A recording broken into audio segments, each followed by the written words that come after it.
राधे राधे प्रिय भक्तों, जय माता दी। सनातन धर्म के पवित्र ग्रंथों में एक ऐसा दिव्य ग्रंथ है जो केवल कथा नहीं बल्कि शक्ति, भक्ति और आत्मज्ञान का स्रोत है। वो है दुर्गा सप्तशती।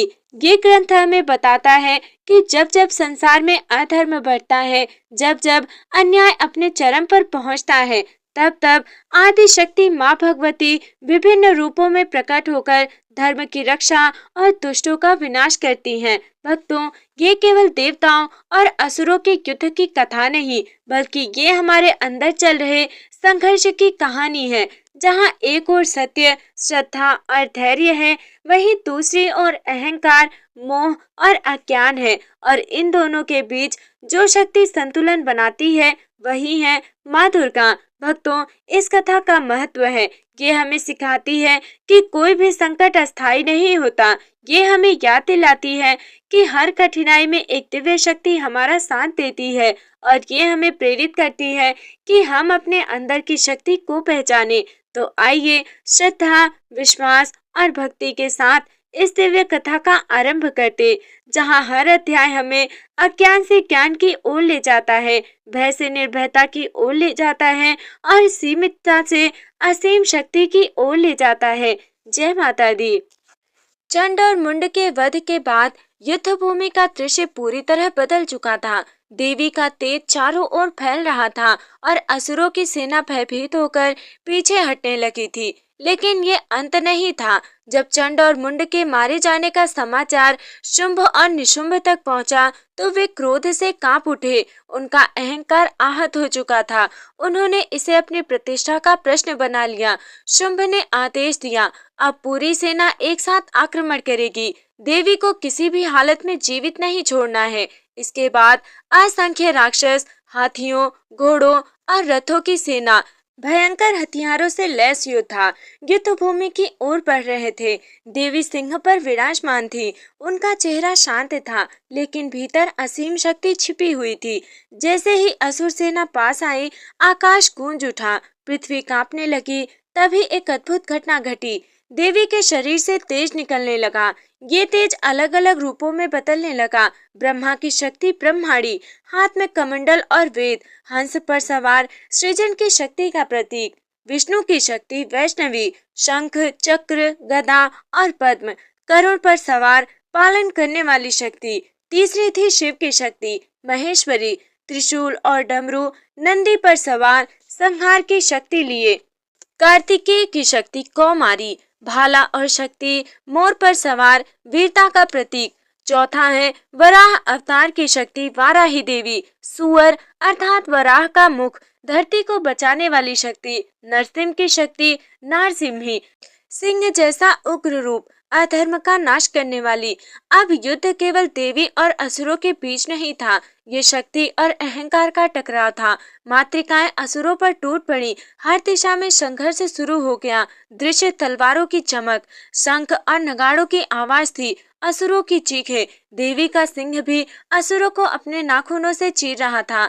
ब्रह्माणी अपने कमंडल से जल छिड़क कर असुरों को कमजोर करती हैं। वैष्णवी चक्र से उनका संहार करती हैं। महेश्वरी त्रिशूल से वार करती हैं।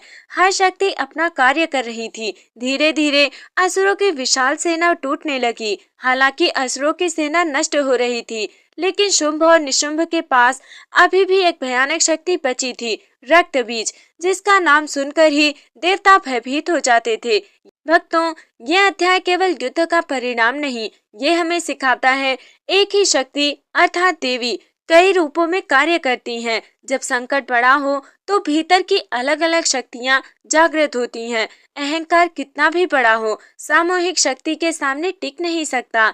युद्ध भूमि में असुरों की बड़ी सेना नष्ट हो चुकी थी। मातृशक्तियां विजयी हो रही थी। लेकिन तभी एक ऐसा असुर आगे बढ़ा जिसे देखकर देवताओं तक के मन में भय उत्पन्न हो गया। उसका नाम था रक्त बीज। वो साधारण असुर नहीं था, उसके पास एक भयानक वरदान था। उसके शरीर से गिरने वाली हर रक्त की बूंद से एक नया असुर पैदा हो जाता था। सोचिए, एक बार सैकड़ों नए शत्रु, हर चोट दुश्मनों की वृद्धि। इसलिए उसे मारना लगभग असंभव था। मातृकाएं और देवी उसके ऊपर टूट पड़ी। वैष्णवी ने चक्र चलाया, महेश्वरी ने त्रिशूल से वार किया, कौमारी ने भाला फेंका, लेकिन जैसे ही रक्त की बूंदें जमीन पर गिरी, हर बूंद से एक नया रक्त बीज उत्पन्न हो गया। कुछ ही क्षणों में युद्ध भूमि हजारों रक्त बीजों से भर गई। जितना अधिक युद्ध उतना अधिक विस्तार था। देवता घबरा गए, ये तो कभी खत्म ही नहीं होगा। ये एक ऐसा संकट था जहाँ सामान्य शक्ति काम नहीं आ रही थी, हर प्रयास समस्या को और बढ़ा रही थी। देवी ने तुरंत स्थिति को समझ लिया। उन्होंने देखा, जब तक रक्त जमीन पर गिरता रहेगा, ये असुर बढ़ता ही रहेगा। तभी उन्होंने अपनी एक अत्यंत उग्र शक्ति को पुकारा, कालिका, चामुंडा का प्रकट होना। देवी के क्रोध से एक भयानक रूप प्रकट हुआ। कालिका, जिनको चामुंडा भी कहा जाता है, काला शरीर, विशाल जिह्वा, भयंकर दांत, रक्त पीने के लिए तत्पर। उनकी उपस्थिति से आकाश कांप उठा, असुर भय से कांपने लगे। देवी ने कालिका से कहा, तुम उसके रक्त को धरती पर गिरने से पहले ही पी लो। ये एक अद्भुत और निर्णायक रणनीति थी। अब युद्ध का दृश्य पूरी तरह बदल गया।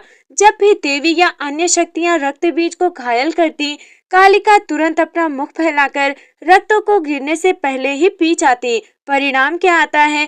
कोई नई उत्पत्ति नहीं होती, रक्त बीज की शक्ति समाप्त होने लगती है। अब देवी ने लगातार वार किए, कालिका ने सारा रक्त पी लिया। धीरे धीरे रक्त बीज कमजोर हो गया, उसकी शक्ति खत्म हो गई। अंततः देवी ने उसे मार डाला। असंख्य रक्त बीज गायब हो गए। युद्ध भूमि शांत होने लगी। देवताओं ने राहत की सांस ली। उन्होंने देवी की स्तुति की। भक्तों, ये कथा केवल युद्ध नहीं है, ये मानव मन का प्रतीक है। रक्त बीज क्या दर्शाता है? जैसे बुरी आदतें, नकारात्मक विचार, इच्छाएं और वासनाएं, जितना उन्हें दबाओ वे उतनी ही बढ़ती हैं। इसका समाधान क्या है? केवल सतही संघर्ष नहीं, बल्कि जड़ से समाप्त करना। कालिका क्या है? जागरूकता, आत्मनियंत्रण, जो समस्या को बढ़ने से पहले ही रोक देती है। भक्तों, हर समस्या को सीधे ताकत से नहीं हराया जा सकता। कभी कभी बुद्धि और रणनीति जरूरी होती है। असली जीत तब होती है जब समस्या की जड़ खत्म हो। रक्त बीज के वध के बाद युद्ध भूमि कुछ क्षणों के लिए शांत हो गई। देवताओं ने राहत की सांस ली, लेकिन ये शांति तूफान से पहले की शांति थी, क्योंकि अभी भी एक शक्तिशाली असुर जीवित था, जिसका नाम था निशुंभ। जब निशुंभ ने देखा उसकी विशाल सेना नष्ट हो चुकी है, रक्त बीज जैसे अजेय योद्धा का भी अंत हो गया, तो उसका क्रोध सीमा पार कर गया। उसके मन में तीन भाव उठे, बदला, अहंकार और अपमान का दर्द। उसने गर्जना की, अब मैं स्वयं युद्ध करूंगा। निशुंभ अपनी पूरी शक्ति के साथ देवी की ओर बढ़ा। उसके पास अनेक दिव्य अस्त्र शस्त्र थे।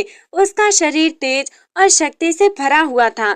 जैसे ही वो युद्ध में उतरा, आकाश कांपने लगा, पृथ्वी हिल उठी। निशुंभ ने तलवार और ढाल लेकर देवी पर तीव्र आक्रमण किया। देवी ने अपने बाणों से उसके हर वार को रोका और प्रत्युत्तर में उसे घायल किया, लेकिन निशुंभ साधारण योद्धा नहीं था। जब देवी ने उसे गंभीर रूप से घायल किया, तो एक अद्भुत घटना घटी। उसके शरीर से एक और रूप निकल आया। ये कोई अलग असुर नहीं था, बल्कि उसी का दूसरा रूप था। इसका अर्थ ये है, उसका अहंकार केवल एक स्तर का नहीं था, वो कई परतों में बटा हुआ था। अब देवी को एक नहीं, बल्कि उसके कई रूपों से लड़ना पड़ा, लेकिन देवी शांत रही। उन्होंने अपने अस्त्रों से एक एक करके उसके सभी रूपों को नष्ट करना शुरू किया। हर बार एक रूप गिरता, दूसरा सामने आता, लेकिन देवी की शक्ति अडिग थी। अंततः देवी ने अपने त्रिशूल और बाणों से निशुंभ के सभी रूपों को भेद दिया। वो बार बार गिरा, फिर उठने की कोशिश करता रहा, लेकिन अब उसकी शक्ति क्षीण हो चुकी थी। अंत में देवी ने एक शक्तिशाली वार किया, जो सीधे उसके हृदय में लगा। निशुंभ धरती पर गिर पड़ा। उसका अहंकार, उसकी शक्ति सब समाप्त हो गया। आकाश शांत हो गया। देवताओं ने प्रसन्न होकर जयकार की, लेकिन अभी अंतिम युद्ध बाकी था, क्योंकि शुंभ अभी जीवित था। वो सबसे अधिक शक्तिशाली और अहंकारी था। ये अध्याय हमें बहुत गहरी बात सिखाता है भक्तों। निशुंभ क्या दर्शाता है? आंतरिक अहंकार, मैं की भावना, स्वयं को सर्वोपरि मानना। उसके कई रूप क्यों हैं? क्योंकि अहंकार कई स्तरों में छिपा होता है। बाहर से हटाओ तो भीतर से फिर उभर आता है। इससे हमें क्या सीख मिलती है? सीख ये मिलती है कि केवल सतही परिवर्तन काफी नहीं। जब तक अंदर का अहंकार पूरी तरह खत्म ना हो, सच्ची शांति नहीं मिलती। इस कथा का ये सार है कि अहंकार जितना गहरा होता है उतना कठिन होता है उसे खत्म करना, लेकिन धैर्य, शक्ति और सत्य से अंततः वो नष्ट हो जाता है। निशुंभ के वध के बाद युद्ध भूमि पर सन्नाटा छा गया। असुरों की सेना लगभग समाप्त हो चुकी थी, लेकिन अब स्वयं शुंभ आगे बढ़ा। शुंभ अपने भाई निशुंभ की मृत्यु से क्रोधित था, लेकिन उससे भी अधिक उसका अहंकार आहत हुआ था। उसने देवी को ललकारते हुए कहा, तुम अकेली नहीं हो, तुमने कई शक्तियों की मदद से युद्ध जीता है। अगर शक्ति है तो अकेले मुझसे युद्ध करो। देवी मुस्कुराई। उनकी मुस्कान में शांति भी थी और गहरा सत्य भी। उन्होंने कहा, ये सभी शक्तियां मेरी ही हैं। मैं ही एक हूँ और सब मुझसे ही उत्पन्न है। जैसे ही देवी ने ये कहा, ब्रह्माणी, वैष्णवी, महेश्वरी, कौमारी, वाराही, नारसिंही, कालिका सभी शक्तियां आपस में समा गईं। अब युद्ध भूमि में केवल एक ही देवी खड़ी थी। ये केवल कथा नहीं बल्कि गहरा दर्शन था। सभी शक्तियां एक ही मूल शक्ति अर्थात आदि शक्ति से आती हैं। अब शुंभ और देवी आमने सामने थे। शुंभ ने अपने सभी अस्त्र शस्त्रों से हमला किया। देवी ने हर वार को सहजता से रोका। युद्ध इतना भयंकर था कि आकाश पूरा कांप उठा। देवता भी चकित रह गए। युद्ध केवल धरती तक सीमित नहीं रहा। शुंभ देवी को आकाश में ले गया। वहां दोनों के बीच भीषण संघर्ष हुआ। अस्त्रों की टक्कर से प्रकाश फैलने लगा। अंततः देवी ने शुंभ को पकड़ लिया, उसे आकाश के नीचे फेंक दिया। वो जोर से धरती पर गिरा, लेकिन उसका अहंकार अभी भी समाप्त नहीं हुआ था। वो फिर उठ खड़ा हुआ और अंतिम प्रयास किया। अब देवी ने एक शक्तिशाली वार किया जो सीधे उसके हृदय में लगा। शुंभ धरती पर गिर पड़ा और उसका अंत हो गया। जैसे ही शुंभ मरा, आकाश निर्मल हो गया। देवताओं ने जय जयकार की। संसार में शांति स्थापित हो गई। भक्तों, ये अध्याय पूरी कथा का दर्शन समझाता है। शुंभ क्या दर्शाता है? परम अहंकार, मैं ही सब कुछ हूँ का भाव। और देवी का उत्तर क्या बताता है? देवी का उत्तर ये बताता है कि सब कुछ एक ही शक्ति से उत्पन्न है। इसका सबसे बड़ा रहस्य ये है, हम जो अलग अलग शक्तियाँ देखते हैं जैसे ज्ञान, शक्ति, बुद्धि, करुणा, ये सब अलग नहीं, ये सब एक ही परम शक्ति है, देवी के रूप में। तो भक्तों, इससे हमें ये सीख मिलती है कि जब तक मैं का अहंकार है तब तक संघर्ष है। जब ये समाप्त होता है तब सच्ची शांति आती है। और इस कथा का ये सार है, सभी शक्तियाँ एक ही स्रोत से आती हैं। अहंकार का अंत ही मुक्ति का मार्ग है। भक्तों, ये अध्याय दुर्गा सप्तशती का एक अत्यंत महत्वपूर्ण और पूजनीय भाग है। शुंभ के वध के बाद संपूर्ण ब्रह्मांड में शांति स्थापित हो गई। देवताओं के चेहरे पर प्रसन्नता खिल उठे। अब उनके हृदय में केवल एक ही भाव था, कृतज्ञता का। सभी देवता एक साथ देवी के सामने आए और विनम्रता से बोले, हे देवी, आपने हमें असुरों के भय से मुक्त किया है। हम आपकी महिमा का वर्णन करते हैं। ये स्तुति ही प्रसिद्ध है, नारायणी स्तुति। देवताओं ने देवी को अनेक रूपों में प्रणाम किया। पहला तो सृष्टि की जननी, आप ही इस संसार की उत्पत्ति करती हैं, सब कुछ आपसे ही जन्म लेता है। दूसरा रूप था पालन करने वाली, आप ही सभी जीवों का पालन करती हैं, हर प्राणी की रक्षा करती हैं। तीसरा रूप था संहार करने वाली, जब अधर्म बढ़ता है आप ही उसका अंत करती हैं। देवताओं ने कहा, आप ही शक्ति हैं, आप ही बुद्धि हैं, आप ही लज्जा, श्रद्धा, दया और क्षमा है। हर अच्छे गुण में देवी का वास होता है। देवताओं ने एक गहरा सत्य बताया, हे देवी, आप हर प्राणी में निवास करती हैं, भूख के रूप में, नींद के रूप में, चेतना के रूप में, करुणा के रूप में। इसलिए हर जीव में देवी का अंश है। भक्तों, देवताओं ने हाथ जोड़कर कहा, हे देवी, जब जब संसार में संकट आए तब तब आप हमारी रक्षा करें। देवी प्रसन्न होकर बोली, जब भी संसार में अधर्म बढ़ेगा, मैं विभिन्न रूपों में अवतार लेकर रक्षा करूंगी। उन्होंने आगे कहा, मैं दुष्टों का विनाश करूंगी, भक्तों की रक्षा करूंगी, धर्म की स्थापना करूंगी। देवी ने संकेत दिया कि वे भविष्य में भी कई रूप लेंगी, विभिन्न युगों में, अलग अलग संकटों में। ये बताता है देवी की शक्ति समय से परे है। ये अध्याय केवल स्तुति नहीं, ये भक्ति का सार है। इससे हमें क्या सीख मिलती है भक्तों? इससे हमें ये सीख मिलती है कि हर अच्छी शक्ति देवी से आती है। हर प्राणी में देवी का अंश है और सच्ची भक्ति से देवी प्रसन्न होती है। इसका आध्यात्मिक संदेश है, जब हम दया करते हैं, सच्चाई अपनाते हैं, श्रद्धा रखते हैं, तो वास्तव में हम देवी की पूजा कर रहे होते हैं। भक्तों, इस अध्याय का ये सार है कि देवी सर्वत्र है। वे ही सृष्टि, पालन और संहार की शक्ति हैं। भक्ति से उनकी कृपा प्राप्त होती है। भक्तों, ये अध्याय युद्ध से अलग एक आध्यात्मिक और मानवीय कथा प्रस्तुत करता है। ये हमें बताता है कि देवी की भक्ति से मनुष्य को क्या प्राप्त होता है। एक राजा थे सूरत।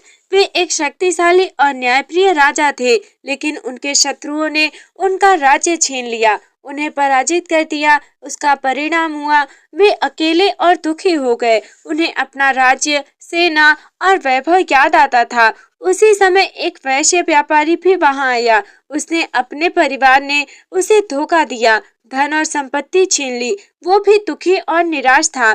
दोनों में एक समान बात थी, सब कुछ खोने के बाद भी राजा को अपने राज्य से मोह था, व्यापारी को अपने परिवार से लगाव था। वो सोचते थे, जब सब कुछ छिन गया तो ये मोह क्यों बना हुआ है। दोनों समाधान खोजने के लिए एक आश्रम में गए, जहाँ एक महान ऋषि, जिनको मेधा ऋषि कहते हैं, उन्होंने पूछा, हे ऋषि, हमें ये मोह क्यों हो रहा है? ऋषि ने कहा, ये सब देवी की माया है। वही माया मनुष्य को बांधती है और वही मुक्त भी करती है। उन्होंने देवी की महिमा और पूरी कथा सप्तशती सुनाई। कथा सुनने के बाद राजा सूरत और वैश्य दोनों ने पूरी श्रद्धा और भक्ति से देवी की पूजा शुरू की। उन्होंने तपस्या की, ध्यान किया, देवी का स्मरण किया। उनकी सच्ची भक्ति से प्रसन्न होकर देवी उनके सामने प्रकट हुई। उनका तेज अत्यंत दिव्य था। देवी ने कहा, मांगो, तुम क्या चाहते हो? राजा सूरत ने मांगा, अपना राज्य वापस और भविष्य में अस्थायी सत्ता। देवी ने वर दिया, वो अपना राज्य वापस पाएगा। अगले जन्म में मनु सृष्टि का शासक बनेगा। वैश्य ने मांगा, मोह और दुख से मुक्ति। देवी ने उसे ज्ञान और मोक्ष का वरदान दिया। भक्तों, इस कथा का गहरा अर्थ है, ये अध्याय हमें जीवन का सबसे महत्वपूर्ण सत्य सिखाता है। दो रास्ते, पहला संसार, भोग और सफलता, राजा सूरत ने चुना। दूसरा मोक्ष, आत्मिक शांति का, जो कि वैश्य ने चुना। देवी दोनों को उनके भाव के अनुसार फल देती हैं। इससे हमें सबसे बड़ी ये सीख मिलती है कि मनुष्य जैसा चाहता है उसे वैसा ही मिलता है। देवी केवल भक्ति और सच्चे मन को देखती हैं। भक्तों, इस अध्याय में ये भी बताया गया है कि जो भी व्यक्ति श्रद्धा से दुर्गा सप्तशती का पाठ करता है या सुनता है, उसे भय से मुक्ति, संकट से रक्षा और अंत में शांति मिलती है। भक्तों, इस पूरी कथा का अंतिम सार है। इसे पूरे उत्तर चरित्र अध्याय 8 से 13 का संदेश है। अधर्म का अंत निश्चित है, अहंकार नष्ट होता है, देवी ही परम शक्ति है, भक्ति से सब कुछ प्राप्त होता है। ये कथा हमें केवल धार्मिक ज्ञान नहीं देती, बल्कि जीवन जीने का तरीका भी सिखाती है। संकट में धैर्य रखें, अहंकार छोड़ें, भक्ति और श्रद्धा रखें, क्योंकि अंततः सारी शक्ति उसी एक देवी में समाई हुई है। भक्तों, इस प्रकार दुर्गा सप्तशती के उत्तर चरित्र की ये दिव्य कथा हमें एक गहरा संदेश देती है कि जब जब संसार में अधर्म बढ़ता है, जब जब मनुष्य अहंकार और मोह में उलझ जाता है, तब तब माँ भगवती अपनी शक्ति से संतुलन स्थापित करती हैं। ये कथा केवल देवासुर संग्राम की नहीं, बल्कि हमारे अंदर चल रहे संघर्ष की भी है। रक्त बीज हमारे विचारों का विकार है, निशुंभ हमारा आंतरिक अहंकार है, शुंभ हमारा सबसे बड़ा मैं का भाव है, और देवी हमारे भीतर की वही दिव्य शक्ति है जो इन सब का अंत कर सकती है। तो हे प्रिय भक्तों, अब हम सब मिलकर माता भगवती से एक अंतिम प्रार्थना करेंगे। हे माँ भगवती, हमें शक्ति दे कि हम अपने अंदर के अंधकार को पहचान सकें। हमें बुद्धि दे कि हम सही मार्ग चुन सकें और हमें शक्ति दे, हमें भक्ति दे कि हम सदैव आपके चरणों में जुड़े रहें। भक्तों, सच्ची विजय बाहर नहीं, हमारे भीतर होती है। सच्ची शक्ति हथियारों में नहीं, आत्मा में होती है और सच्ची शांति केवल भक्ति में ही मिलती है। जय माता दी, जय माता दी। राधे राधे। जय श्री कृष्ण।